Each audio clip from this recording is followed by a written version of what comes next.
3223231, অর্থাৎ 44 22 322 321। কী বললাম? 44 22 322 321। এভাবে মনে রাখবেন, তাও মনে রাখবে। কী বললাম?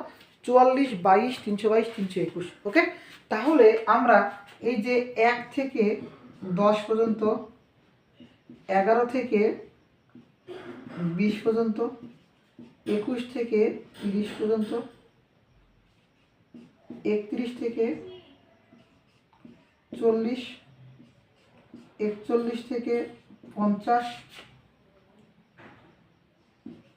51 থেকে 60, 61 থেকে 70, 71 থেকে 80, 80, 81 থেকে 90 90, ওকে, 91 থেকে 100। 1 থেকে 100 পর্যন্ত আমি মৌলিক সংখ্যা মনে রাখার একটা মোবাইল নাম্বারের মতো নাম্বার দিলাম। এটাকে ভালো করে মনে রাখবেন যে 44 22, প্রথমে 44, 44-এর অর্ধেক 22, তারপরে মনে রাখবেন 322 321। কী বললাম? 322 321। তাহলে এখানে 44 22 আছে, তাহলে 1 থেকে, এই যে এগুলো প্রত্যেকটা এক এক করে ঘরের মধ্যে থাকবে। ওকে, তাহলে 1 থেকে 10-এর মধ্যে কয়টি আছে? 4টি। তারপরে 11 থেকে 20-এর মধ্যে কয়টি আছে? 4টি। 21 থেকে 30-এর মধ্যে কয়টি আছে? 2টি। এরপর আবার কয়টি হবে? 2টি। তারপরে 41 থেকে 50-এর মধ্যে কয়টি আছে? 3টি। ওকে, এইভাবে সবগুলো মনে থাকবে। এখানে 2, এখানে 2, এখানে 3, এখানে 2, এখানে 1। দেখেন মিলেছে? এইভাবে মনে রাখবেন। তাহলে 91 থেকে 100-এর মধ্যে মৌলিক সংখ্যা কয়টি আছে? 1টি। তো এই যে একটু আগে প্রশ্ন দিলাম, 2 অঙ্কের সবচেয়ে বড় মৌলিক সংখ্যা 91 থেকে 100-এর মধ্যে আপনি পেয়ে যাবেন। ওকে, তো আমি লিখছিলাম, ওর মধ্যে মৌলিক সংখ্যাটা পেয়ে যাবেন।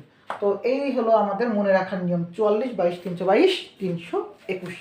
ওকে, তো আমরা এখান থেকে মৌলিক সংখ্যার এই যে নিয়মটা শিখলাম, এরপর আমরা কিভাবে ভাঙবো, ভাঙানোর নিয়ম।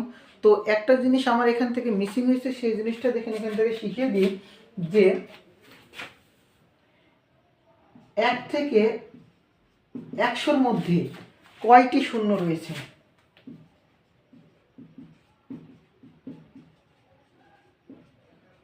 কি বললাম? 1 থেকে 100-এর মধ্যে কয়টি শূন্য রয়েছে? ভালোভাবে মনে রাখবেন। 1 থেকে 100-এর মধ্যে শূন্য আছে কয়টি? 11টি। কয়টি বললাম? 11টি।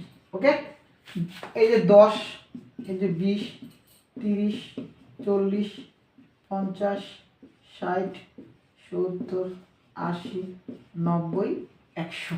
শেষের ঘরে একটা সংখ্যা বেশি থাকার জন্য এখানে 11। দেখেন 1 2 3 4 5 6 7 8 9 10 11।